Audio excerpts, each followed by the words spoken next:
kita harus memikirkan terlebih dahulu hal-hal yang bisa saja menjadi penghalang setelah pandemi ini. Apakah yang akan terjadi pada kehidupan kerohanian anak-anak muda? Ini muncul dari kegelisahan saya secara pribadi.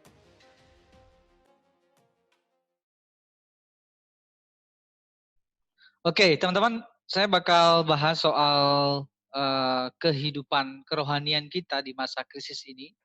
Ini muncul dari kegelisahan saya secara pribadi, percakapan-percakapan, dan pertemuan-pertemuan dengan beberapa orang sehingga muncullah kemudian kegelisahan seperti ini. Apakah di tengah-tengah masa krisis ini kehidupan spiritualitas kita sebagai anak-anak muda bisa mengalami pertumbuhan atau malah di dalam masa-masa seperti ini kita menjadi mundur secara rohani. Nah, ini jadi kegelisahan yang mungkin kita sama-sama gumulkan. Nah, sebelumnya kita harus memikirkan terlebih dahulu hal-hal yang bisa saja menjadi penghalang di dalam menggumulkan soal ini, ya, di dalam membawa kita bertumbuh di dalam masa-masa krisis ini. Kita harus tahu apa kira-kira yang menjadi penghalang-penghalangnya. Nah, ini hanya menjadi beberapa contoh yang mungkin juga menjadi pergumulan kita bersama. Saya mulai dari satu pertanyaan seperti ini, apakah ibadah online sudah menjawab kebutuhan kaum muda saat ini, dan apakah ibadah online itu yang diadakan oleh gereja-gereja lokal saat ini sungguh-sungguh sudah menyentuh sisi spiritualitas para kaum muda? Maka bagian ini akan membawa kita pada beberapa persoalan dan menjadi tantangan-tantangan yang menjadi penghalang di dalam kemudian kita bisa mengalami, ya, kehadiran Allah. Apa saja teman-teman? Yang pertama, ada tantangan ketika beribadah bersama keluarga. Anak-anak muda ketika mereka beribadah bersama dengan keluarga, mungkin di awalnya ini adalah sesuatu yang menarik, yang indah, yang asik, tetapi semakin lama ini dilakukan, ini menjadi persoalan yang lain. Terlebih lagi ketika keadaan keluarga kondisinya tidak terlalu baik, dan kemudian anak-anak muda dipaksa harus beribadah bersama dengan keluarga. Ini sebuah persoalan, sehingga bisa jadi ketika anak-anak muda beribadah bersama dengan keluarganya, bisa terjatuh kepada sebuah formalitas belaka, sehingga sama sekali anak muda nggak bisa merasakan kembali apa arti ibadah yang sebenarnya. Persoalan yang lain ketika anak muda juga beribadah sendiri, entah mungkin dia orang Kristen sendiri di rumah atau mungkin dia tinggal di kos, ini godaannya juga besar untuk kemudian malas-malasan atau kemudian tidak beribadah, ya. Dan ini juga jadi persoalan, sehingga ibadah online belum belum tentu bisa kemudian membawa kita mengalami pertumbuhan yang baik di dalam kerohanian. Lalu muncul kendala-kendala, ya, dengan tampilan yang membosankan, apalagi anak-anak muda sudah terbiasa melihat siaran-siaran video-video yang sepertinya lebih menarik, lebih asik gitu ketika melihatnya, lalu kemudian ditampilkanlah ibadah online yang mungkin saja cenderung membosankan. Ini jadi persoalan, ya. Lalu pergumulan dengan paket data atau internet juga menjadi pergumulan anak-anak muda. Banyak anak-anak muda yang mungkin soal ini juga jadi masalah, dan sehingga tidak lagi bisa mengikuti ibadah-ibadah online dan sebagainya. Nah, teman-teman, apakah pergumulan yang dialami oleh kaum muda saat ini yang memengaruhi spiritualitas kaum muda? Nah, yang pertama, pekerjaan dan keuangan. Kita harus sama-sama menyadari hal ini, bahwa di tengah-tengah situasi seperti ini, ketika banyak anak-anak muda yang bekerja kehilangan pekerjaannya, dan ini berakibat pada krisis keuangan, dan ini tekanan-tekanan tersendiri bagi kaum muda. Lalu sekolah kuliah yang tidak biasa menggunakan teknologi, ini juga jadi persoalan. Anak-anak muda harus mengikuti metode yang tidak biasa, dan ini menjadi tekanan tersendiri. Lalu depresi, banyak orang-orang yang depresi termasuk kaum muda, ada banyak rencana-rencana yang akhirnya gagal, tidak terlaksana. Lalu pertanyaan-pertanyaan yang sama muncul, ya, Di mana Tuhan? Dan ini ruang keraguan menjadi semakin besar. Lalu butuh komunitas, anak-anak muda yang biasanya nongkrong, kongko bareng, ngopi bareng.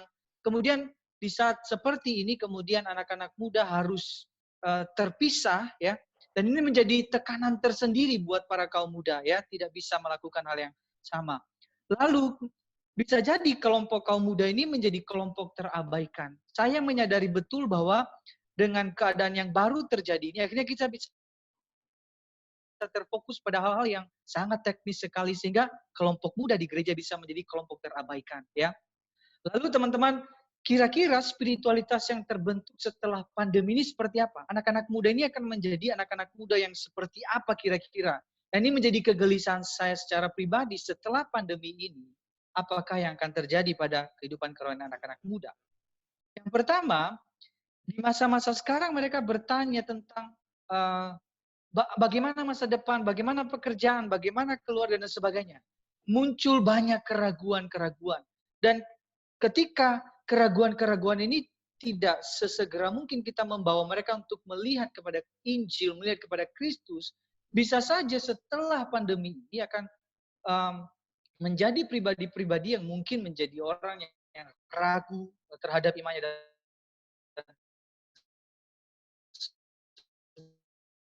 sebagainya. Ini jadi persoalan. Lalu untuk bisa membentuk seperti apa kita nanti. Orang kalau di masa pandemi ini sudah membiasakan diri, nggak pernah baca Alkitab lagi, nggak pernah punya waktu berdoa, bahkan nggak ibadah, atau kemudian tidak lagi peduli pada hal rohani, ini jadi persoalan. Setelah pandemi ini, dia bisa saja menjadi pribadi yang udah, gue gak peduli lagi dengan hal-hal yang rohani, gue gak tertarik lagi dengan hal-hal yang rohani. Ini jadi persoalan lagi setelah pandemi. Maka kebiasaan yang terbangun ini di selama pandemi ini akan membentuk kita nanti setelah pandemi. Lalu mungkin sekarang ini banyak yang sedang merasa jenuh, kering secara kerohanian.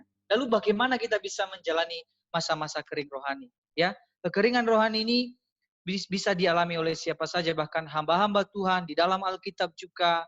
Daud, ya, ada masa-masa yang dia berada di padang gurun, ya, kerohaniannya menjadi kering dan gersang begitu. Tetapi bagaimana kita menjalani masa-masa ini? Nah, teman-teman, saya mengutip satu tulisan mengatakan begini, bahwa kekeringan rohani beda dengan kebekuan rohani. Pada masa kekeringan, kita kehilangan perasaan akan kehadiran Tuhan. Firman Tuhan terasa tak hidup dan doa dipanjatkan dengan kaku. Kita menginginkan keintiman seperti hari-hari terdahulu, tetapi kekeringan itu menghalangi kita. Itu kekeringan rohani.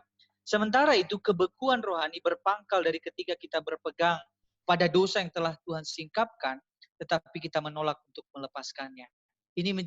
Nah, ketika di masa sekarang ini, banyak juga yang kemudian bergumul dengan dosanya, dan ketika kita terus hidup di dalam dosa selama masa pandemi ini, itu membuat kita bisa beku atau mati secara rohani. Lalu mengutip salah satu kutipan begini, masa-masa kelam menjadi cara Tuhan untuk mendiamkan kita, membawa keheningan, supaya dia dapat mengerjakan perubahan batin di dalam jiwa. Di masa-masa sekarang, kita mungkin akan bertanya, gue pengen cepet-cepet Tuhan nih ubah keadaan ini, ya. Keadaan ini cepet-cepet diubah. Tapi bukankah sebenarnya di masa-masa ini Tuhan sebenarnya lebih peduli, lebih ingin mengubah kita, ya, pribadi kita, dibanding keadaan di sekitar kita. Dan harusnya itu yang kita tangkap. Nah, teman-teman, bagaimana melewati masa-masa krisis ini? Nah, ini jadi pertanyaannya, bagaimana melewati masa-masa krisis ini? Nah, jawabannya adalah spasi. Nah, spasi ini sendiri bisa jadi wadah ini menjadi spasi, ruang tadi, kita bergumul bersama-sama, kita mendiskusikan. Makanya kami sangat mengharapkan di dalam percakapan, di dalam diskusi, teman-teman bisa sharing, sehingga ada hal-hal yang mungkin kita bisa sama-sama pelajari, begitu. Ada ruang untuk berbagi di dalamnya. Lalu yang kedua, spasi juga.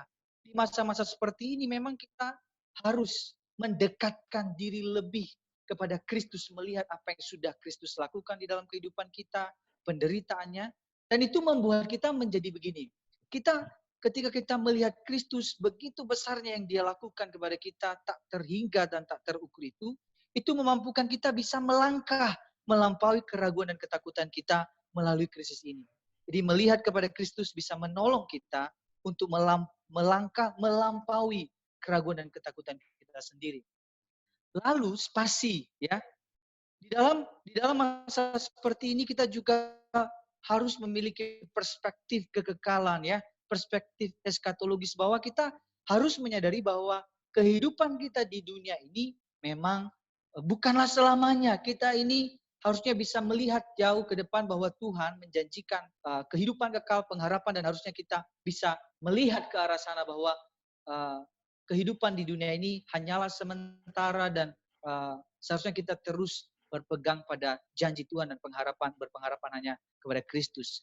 Lalu, spasi di dalam masa-masa seperti krisis ini, kita harus memberi ruang pada diri kita sendiri untuk mendefinisikan kembali, membenahi, dan tata ulang cara berpikir kita tentang segala sesuatu. Apa saja kita coba tata ulang. Misalnya bergereja, pelayanan, cinta, relasi, kita kemudian mendefinisikan kembali sebenarnya apa tujuan hidup, apa itu iman, apa itu kekristenan. Ini waktunya kemudian kita mempertanyakan, kemudian menata ulang cara berpikir kita. Yang terakhir, teman-teman, di masa krisis ini, ya, ketika kita tadi sudah memberi spasi untuk bertanya, tapi yang paling penting, berilah spasi untuk Tuhan sendiri.